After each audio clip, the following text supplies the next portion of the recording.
How is everyone? Good. We're feeling it. Well, listen, I am excited to be in front of you. This is the most important industry.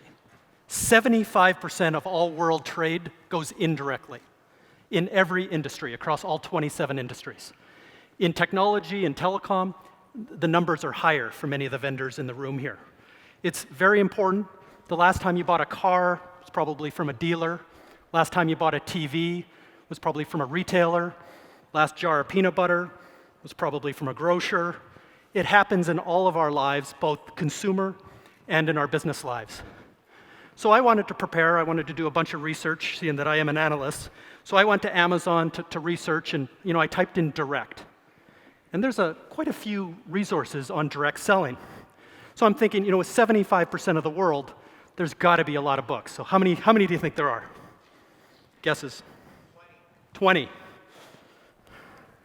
There's a few more than that, but it still looks a little disproportional for a motion that covers most of what we do. So we're kind of the hidden gem, I think, of all industries, and especially in the technology industry. We talked about trusted advisors and everything else. But there's 5 trends to watch, not only for partners, for vendors, for distributors, for everyone in this industry. And these are accelerating trends, and they all kind of come together in the end. And I'm not talking about anyone in the audience here, so don't take this as this audience, but the broader channel is aging out.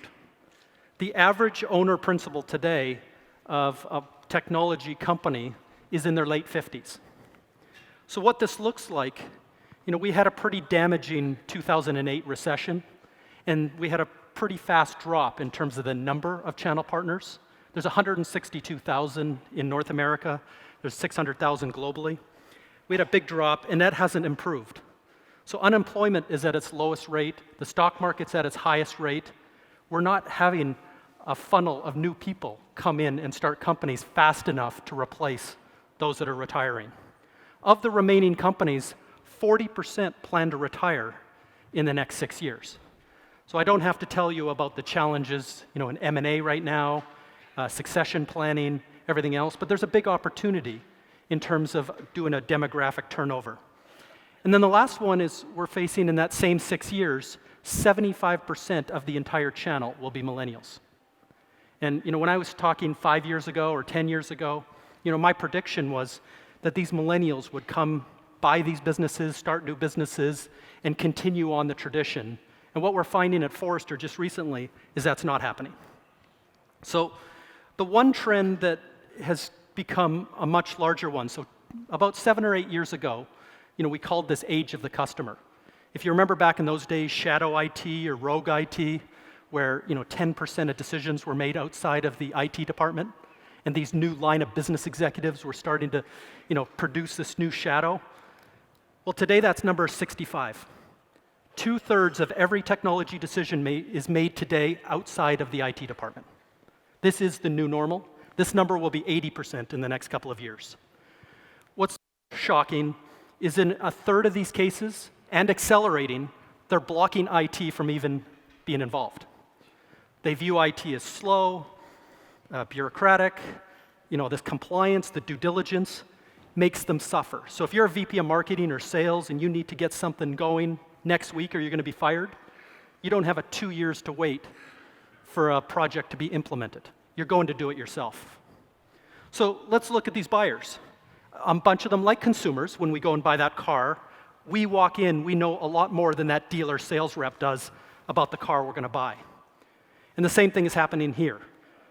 These numbers are going up in terms of the research that's done beforehand, but these buyers are slightly different in terms of the way they transact. They do prefer working directly with vendors.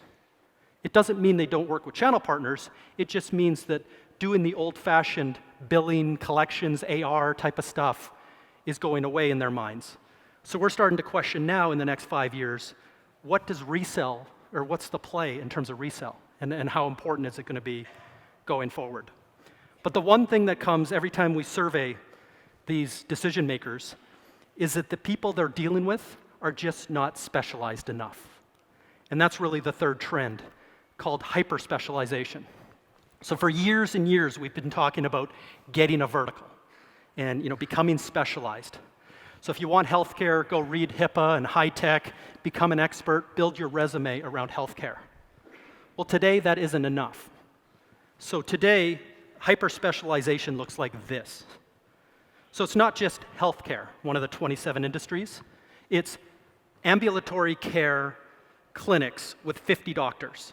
That's my sub-industry. Your experience in big hospitals or your experience at small dentist offices doesn't matter to me. I want you to have a resume built around what I do and the resources I have. I'm a VP of marketing in this clinic. I don't want to talk about technology. I want to talk about leads. I want to talk about the predictive analytics and prescriptive and all the things that are going to make this work so I bring more patients in the door and I don't get fired next week. You speak my language is part of the specialization. Doing business here in Las Vegas at a clinic is a little different than New York, very different than Canada, extremely different than Europe and Asia.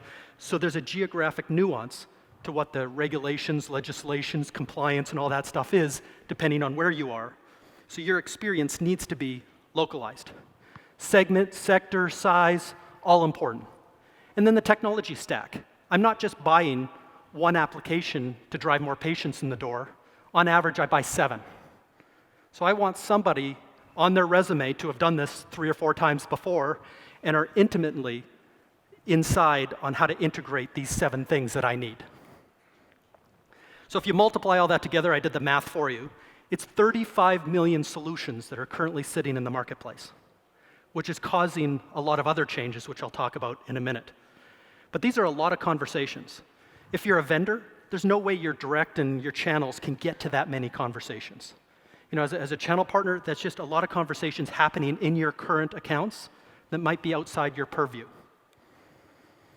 So this is what's happening. 58% of those same buyers are hiring channels directly.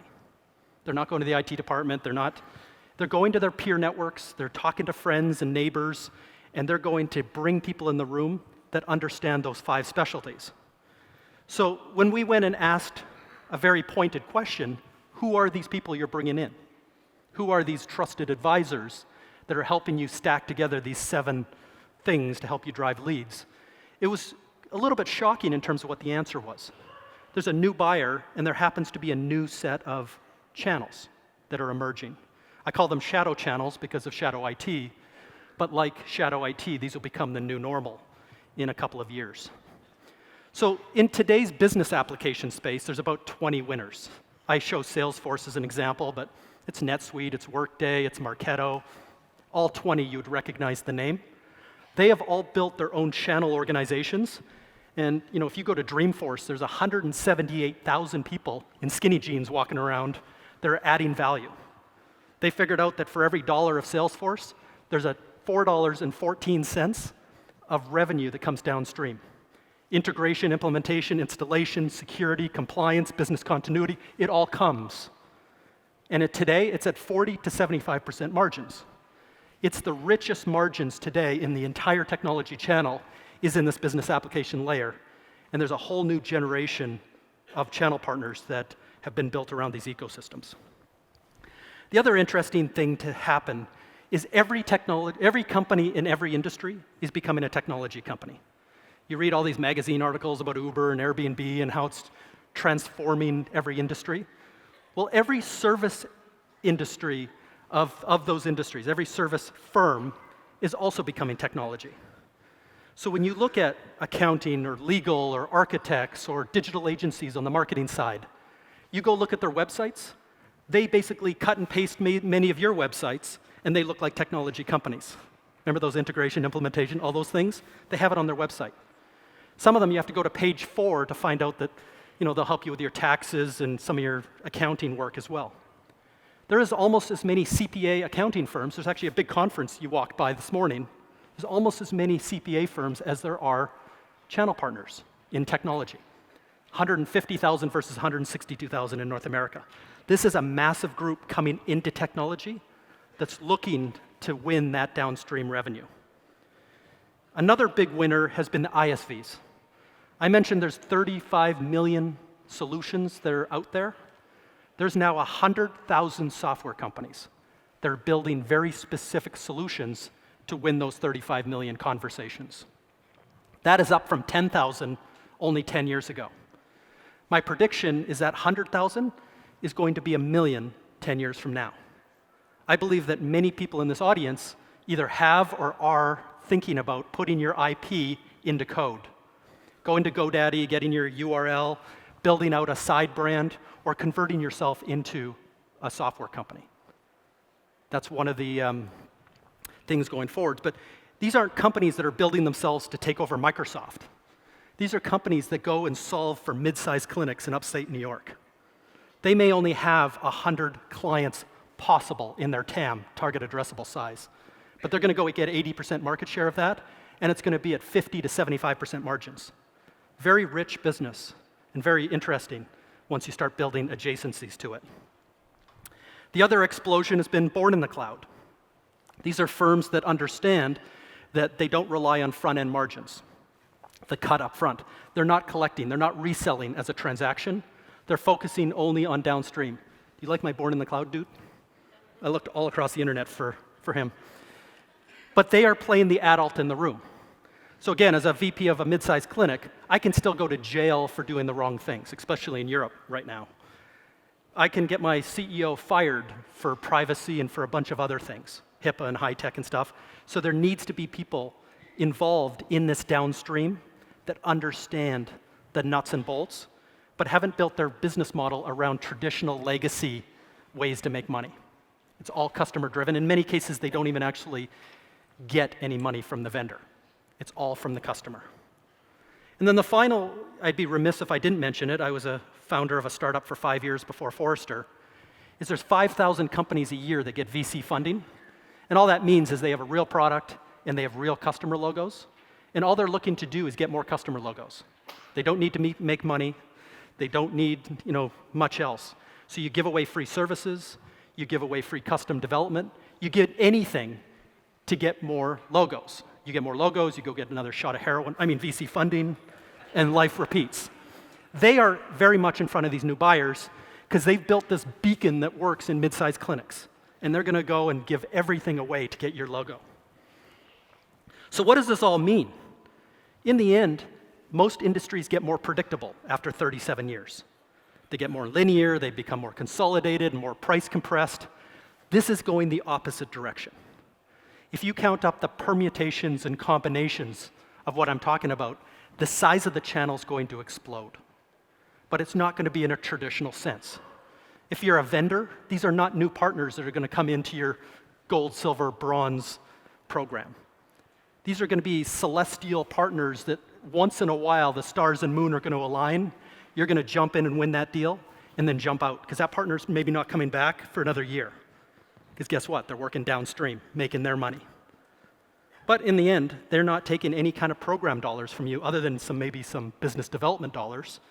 And that's where the world is really going. So ask yourself as you walk away today, if you haven't read the E-Myth, it explains a lot of the origins of our industry.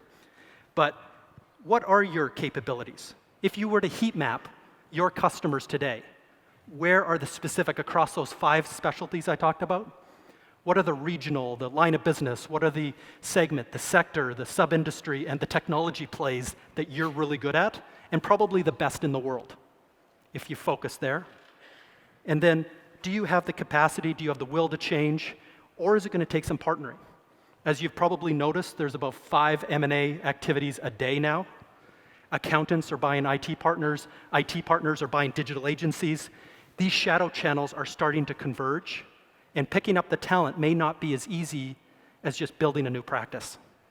Look at M&A, look at partnering. Every partner should have their own channel chief now. Because partners having partners, knowing that no one owns a customer anymore. That there's going to be hundreds of different players at all different angles inside your accounts, and making sure that you're partnered there and adding your value where it makes sense. The second thing is start to shift. Because of 2/3 decisions being made outside of IT, soon to be 80%, make sure that your content, your messaging, your marketing, your motions around sales are built around these new decision makers. Vendors need to do this to provide air cover. Partners need to do this to make sure that they're in front of these important 35 million conversations. Finally, become more hyper-specialized.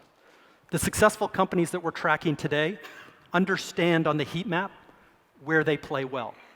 And then once they've solidified that market, they look at adjacent swim lanes. They look at, maybe I'm doing well in upstate New York, I'm going to go over to New Jersey or Pennsylvania. I'm doing well in this technology stack, so I'm going to move and broaden it. I'm doing well at mid-sized clinics with 50 doctors, well, I'm going to go up to small hospitals or up to large dentist offices. The fact of the matter is, once you build a base and you become a worldwide expert, it's now time to expand across that. Thank you very much for your time. Have a great conference.